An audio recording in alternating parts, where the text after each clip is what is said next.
Coming up on Arirang News, crews in Hungary are getting ready to raise the tourist boat that sank last month on the Danube, killing many of the South Koreans on board. An investigation underway, meanwhile, into the collision that caused the sinking. The U.S. Treasury Secretary says President Trump would be perfectly happy to put even more tariffs on China. Beijing, meanwhile, urging other countries not to follow America's lead. The leaders themselves are set to meet in about 2 weeks at the G20. And South Korea and the UK have reached an agreement in principle on an FTA to take effect in case Britain leaves the EU without a deal. Korean companies, at least, won't have to worry about a surge in tariffs. It's 4:00 p.m. here in Seoul. Thanks for joining us on our afternoon newscast. I'm Devin Whiting. The Hungarian authorities are getting ready to raise the sightseeing boat that sank almost 2 weeks ago in the Danube with dozens of South Korean tourists on board. The confirmed death toll at this point stands at 19. Kim Yo-sun has the latest.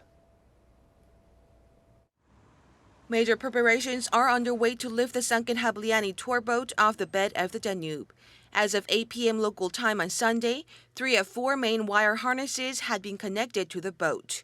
Local authorities are also taking measures to ensure what is inside the boat does not go missing in the process. This is not easy as there is a large amount of debris on the riverbed as the Margit Bridge, where the boat sank, was blown up during the Second World War. Everything depends on the installation of the wire harness. This could either speed up or delay the salvage process.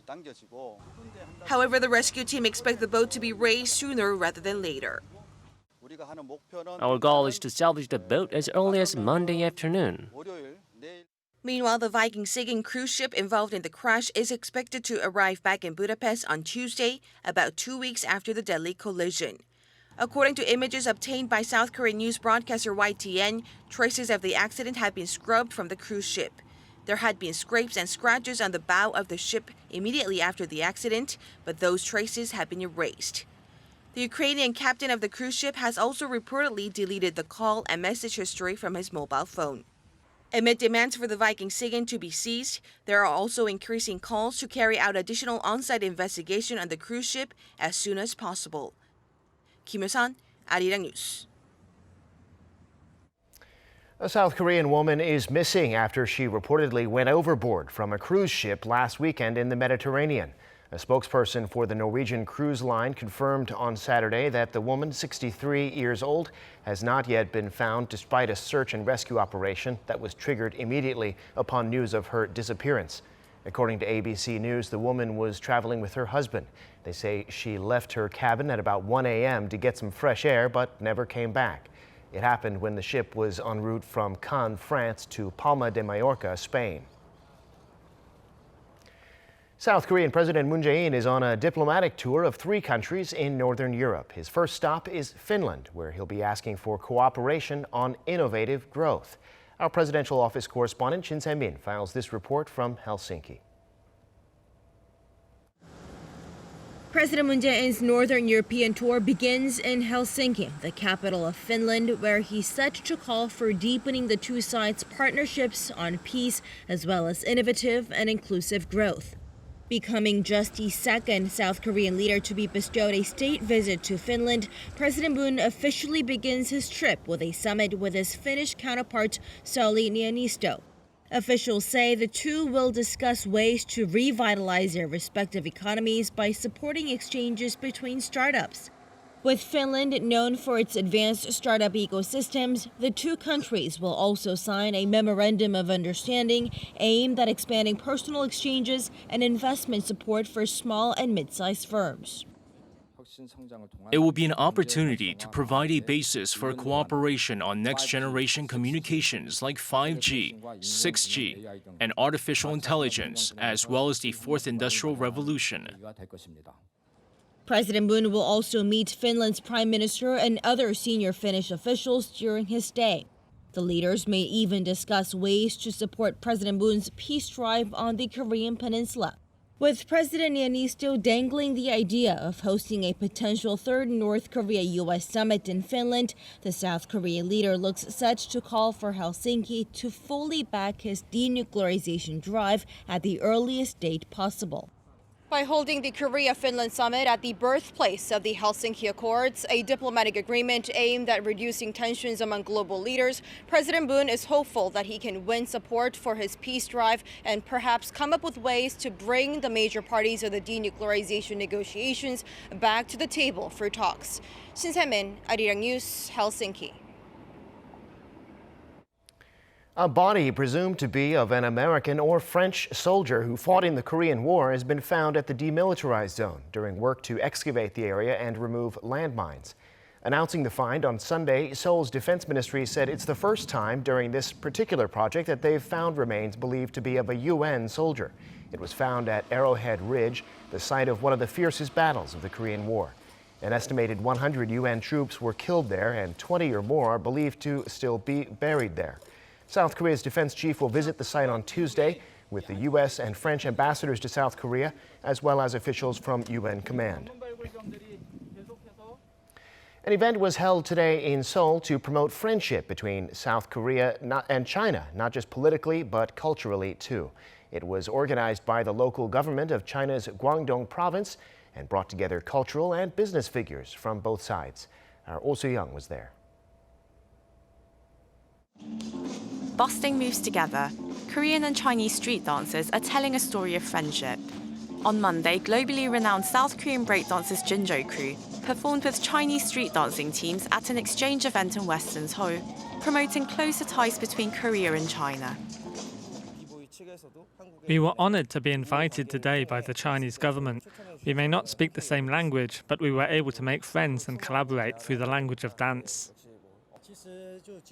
We were honored to be able to perform with Jinjo crew, and we have a lot to learn from Korean street dancers. We were particularly impressed by their sincerity and professionalism, and hope to spread this kind of culture in the Chinese b-boy scene too. The event, organized by China's State Council Information Office, Guangdong Province and Hangzhou City, saw a gathering of business and cultural leaders from both countries. Although Korea and China's relations go back to ancient times, diplomatic ties between the modern states of South Korea and China were only formally established in 1992. Since then, trade volume has grown 33-fold as of 2016, while the number of visitors between the two countries surged from 700,000 in 1992 to 10 million in 2015, according to Korea's trade promotion agency. There have also been growing exchanges on municipal levels. Korea's Gwangju and China's Guangzhou have enjoyed sister city relations for 23 years. We are not only similar in name, but we have also maintained close cooperation in numerous sectors including the economy, culture, and sports. Unfortunately, after that, civic exchanges haven't been as vibrant, but we must continue these exchanges to narrow the gaps in perception between our citizens. Amid concerns about growing trade protectionism and how this will affect bilateral trade, this story of friendship is meaningful and continues to promote understanding between our people. Officials hope to strengthen cooperation between Korea and China and keep writing diverse stories of friendship. Oh Soo-young, Arirang News.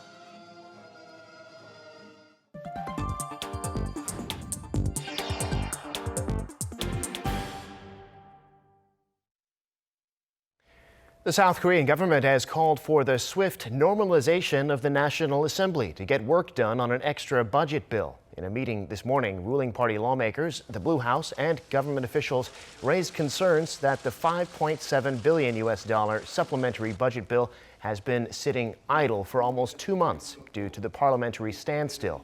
They stressed that deliberations must start this week in order to have the budget bill implemented in July at the latest to tackle downside economic risks and help areas recover from a series of natural disasters. The National Assembly has been out of action after the ruling party and 3 minor opposition parties fast-tracked key reform bills in late April. The main opposition Liberty Korea Party is demanding that the other parties apologize and withdraw the move. The U.S. has threatened to put even more tariffs on China, and China has warned tech companies in other countries not to follow America's lead in blacklisting companies like Huawei. In just a couple of weeks, the leaders of the two countries will meet on the sidelines of the G20, which could determine where the trade war goes from here. Kim Wo-gun has this report. U.S. Treasury Secretary Steven Mnuchin has reiterated that President Trump will decide whether to hit China with more tariffs after meeting with Chinese President Xi Jinping on the sidelines of the G20 World Leaders Summit in Japan later this month. Speaking to American cable network CNBC on Sunday, Mnuchin said Trump will try to determine if his Chinese counterpart is willing to head towards what he calls the right direction to reshape the two sides' trade and commercial relationship. Mnuchin added Washington is prepared to move forward with a deal, but if China is unwilling to do so, President Trump would be perfectly happy to impose more tariffs to rebalance the relationship. Trump has already imposed 25% tariffs on $200 billion worth of Chinese goods, but is now weighing whether to impose new tariffs on other Chinese products worth $325 billion. China is gearing up to protect its companies in the aftermath of Washington's efforts to invite its allies to join the U.S. blacklisting of Huawei. According to the New York Times, the Chinese government has warned global tech giants that they could face dire consequences if they cooperate with the Trump administration's ban on sales of key American technology to Chinese firms. The meetings were reportedly held on Tuesday and Wednesday last week, involving Microsoft, Dell, Britain's ARM, and South Korea's Samsung Electronics and SK Hynix. Representatives of the companies mentioned in the New York Times have yet to confirm the report. Kim Mo-kyun, Arirang News. Now, as you just heard, the G20 finance ministers and central bank chiefs met over the weekend in Japan, but with the trade tensions ongoing, they were apparently unable to reach a consensus on resolving them. Lee Seung-jae reports. A two-day gathering of G20 finance leaders came to an end in Fukuoka on Sunday, under a cloud of uncertainty about the health of the world economy as trade tensions escalate. Despite problems pointing to the ongoing trade war between the U.S. and China, the finance leaders stopped short of calling for a resolution. In fact, in the joint statement released on the final day, a proposed clause to recognize the pressing need to resolve trade tensions was excluded. According to sources, the deletion came at the insistence of Washington, as it looks to continue hitting China with massive tariffs. The statement also contains no omissions that the deepening U.S.-China trade conflict is damaging global growth. This comes as the IMF warned last week that while global growth is still expected to improve this year and next, the U.S.-China trade war could shave 0.5% from global GDP output in 2020. For context, that's equivalent to the size of South Africa's entire economy. However, the G20 finance leaders agreed to compile common rules by 2020 in order to close loopholes that are used by global tech giants to reduce their corporate taxes. The communiqué also includes pledges to increase debt transparency on the part of borrowers and creditors. Sustainable infrastructure development was another priority amid concerns China's massive Belt and Road infrastructure drive is saddling poor nations with debt they can't afford to repay. Lee Seung-jae, Arirang News. South Korea and the United Kingdom have reached an understanding in principle on a free trade agreement in preparation for a possible no-deal Brexit. This means Korean companies will be shielded from tariffs that otherwise might come back into force when Britain leaves the EU. Go Ryun-hee has the details. South Korea's trade ministry has reached an emergency bridge trade agreement with the UK to maintain their deal even if no-deal Brexit becomes a reality. This means that even if the UK leaves the European Union without agreements in place about what their relationship would be like in the future, South Korean companies will be able to ship their main export items such as industrial products without tariffs under the Korea-EU FTA, which took effect in 2011. As for the rough timeline, if the UK crashes out of the Union on October 31st, the new FTA is expected to take effect the next day, after the National Assembly's ratification. This agreement was reached during a meeting in Seoul on Monday between South Korea's Trade Minister Yoo Myung-hee and her British counterpart Liam Fox, the Secretary of State for International Trade in the UK. Currently, South Korea mainly exports cars and ships to the UK. According to the Korea International Trade Association, South Korea's trade volume with the UK from January to April this year marked around $3.8 billion. During this period, the UK was South Korea's 19th largest trading partner. Minister Yu said the move will protect South Korea from uncertainties in advance of Brexit amid worsening export conditions due to the Washington-Beijing trade war and China's slowing economy. Seoul's trade ministry is preparing for other scenarios as well, including possible delays in the Brexit decision. South Korea and the UK also vowed to cooperate in emerging sectors, including energy. 고르니, Arirang News.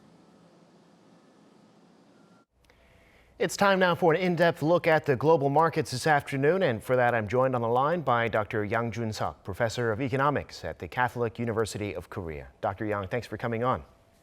Happy to be here. So over the weekend, Japan hosted the G20 meetings of finance ministers and central bank governors. In their joint statement this time, they did not mention an opposition to protectionism, so that was interesting. What else did you see coming out of these meetings? Okay, well, as you mentioned before, the bits about the digital trade is very interesting. The United States is very much interested in digital trade, and that seems to be hitting that in every international trade fronts. And then the tax issue is another issue that not only the United States, but all the other G20 countries are very much interested in. So that is another interesting issue there, but it's been an issue for a long time, even not only with the Trump administration, but the administration before. Some other interesting issues are there does seem to be some agreement that the WTO needs to be maintained but changed. So that's another issue that I think is people are gathering their opinions on. Yeah, Korea's Trade Minister Yu Myung-hee was there, of course, and she spoke about the importance of reform at the WTO. Why is reform at the WTO an issue right now?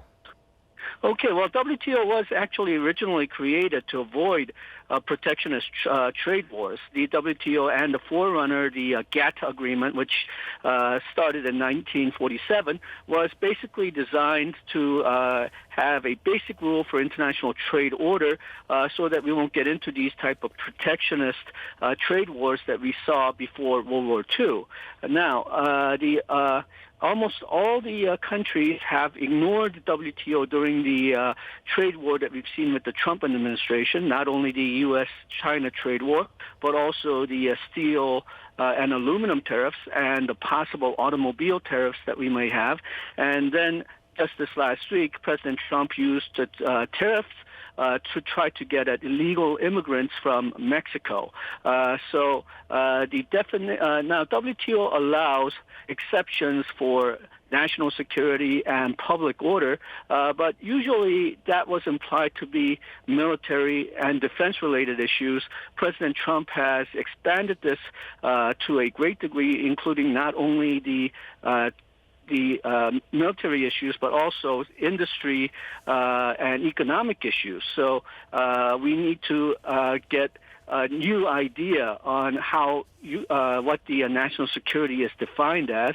And then there also seems to be consensus among advanced countries, at least, that China has taken advantage of the WTO system, that it is using its status as a developing country to get a lot out of the global economy while not keeping to the rules that were set out in GATT and WTO, exempting itself by saying that they are a developing country.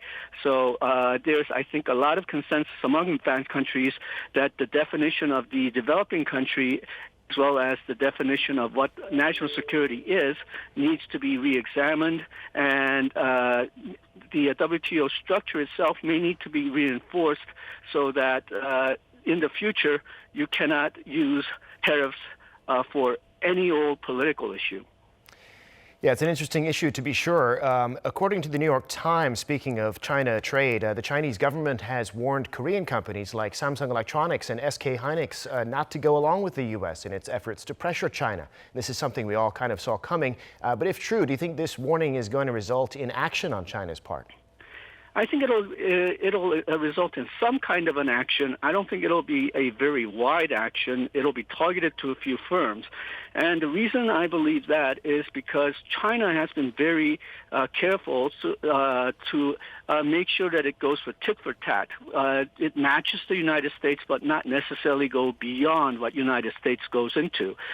So because the United States has attacked and limited Huawei, I think they're looking to punish and limit certain American firms and certain foreign firms which are taking the side of the United States. We've seen this kind of example in how China is now dealing with FedEx, which is an American firm. But I don't think they want to go too far with the U.S. because they really don't want a full-scale trade war with the U.S. They want this to be negotiated. So let me see what happening with Canada when they arrested Meng Wanzhou of Huawei due to requests from the U.S. China did not go after U.S. per se, but they instead went against China. And the reason I think is that they wanted to show United States that China was serious, but also they didn't want to burn any bridges for future negotiations. So if Korea is unlucky, then they may, a Korean firm may get selected to be a showcase for Chinese retaliation. I hope that doesn't happen, but I think that is within the realm of possibility. Got it. All right, Dr. Yang, that's where we'll have to leave it for today. We appreciate your insights. Thanks for coming on. Thank you. Now, foreign investors bought a record amount of South Korean bonds last month as they dumped local stocks. According to the Financial Supervisory Service, foreigners bought $6 billion worth of local bonds in May, the most in a single month since October 2009. Bonds held by foreign investors stood at $101 billion at the end of last month, accounting for 6.7% of the total market. Meanwhile, foreigners sold $2.47 billion of local stocks in May amid the Korean won's weakness against the U.S. dollar. Offshore investors held a total of $450 billion of local stocks as of the end of May, accounting for over 32% of Korea's total market cap. Starting next year, the city of Seoul will be providing free Wi-Fi on all public buses and at large parks across the city. According to the Seoul Metropolitan Government, Wi-Fi terminals will first be installed in nearly 1,500 neighborhood buses, serving over 200 routes by October. 6,000 more will be installed on city buses by December and 1,400 on intercity buses by next year, and also extend the service to over 2,000 bus stops. Also by next year, free Wi-Fi will be made available at 24 large parks, including Borame Park, North Seoul Dream Forest, and Yeouido Park, as well as at 300 additional senior citizen and youth welfare centers. To prepare for yet another scorching summer, the South Korean government is looking to adjust its electricity billing system for the peak months to help people avoid a big potential hit to their wallets. Park Se-young has more. With the worst heat in 111 years, South Korea's household electricity use set a new record in 2018. In August, when electricity consumption was highest, the average monthly electricity bill in Seoul was double that of December's. Currently, Korea's household electricity bills are divided into 3 rates, so that the heaviest users are billed at a rate 3 times higher than the lowest users. Last year, about 40% of households were hit with the increased electricity rates of heavy users, which is why the government is looking to revise the system before July. 3 proposals have been suggested and are under discussion. Temporarily expanding the usage ceiling for the first 2 rates during the summer will lower electricity bills for more than 60 million households by around $8 each. Altering the billing system to 2 rates instead of the current 3 will see over 6 million households benefit from an average discount of about $14. However, this revision comes with concerns that it will only benefit those who use the most electricity. The last proposal calls for a flat rate system throughout the year. This will resolve the progressive rate controversy, but around 14 million households in the first stage will see their electric bills rise by over $3. The Trade Ministry will finalize the plan after a public hearing of expert discussions and feedback from the public on Tuesday. If the proposal is approved by the Korea Electric Power Corporation and the Energy Ministry, the revision will go into effect in July. 박세영, Arirang News.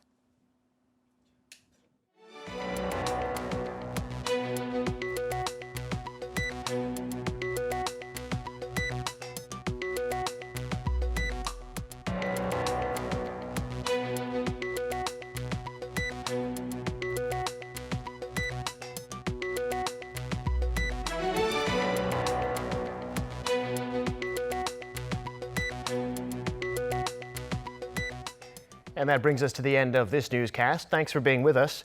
More live news coming your way at 7 p.m. Korea time.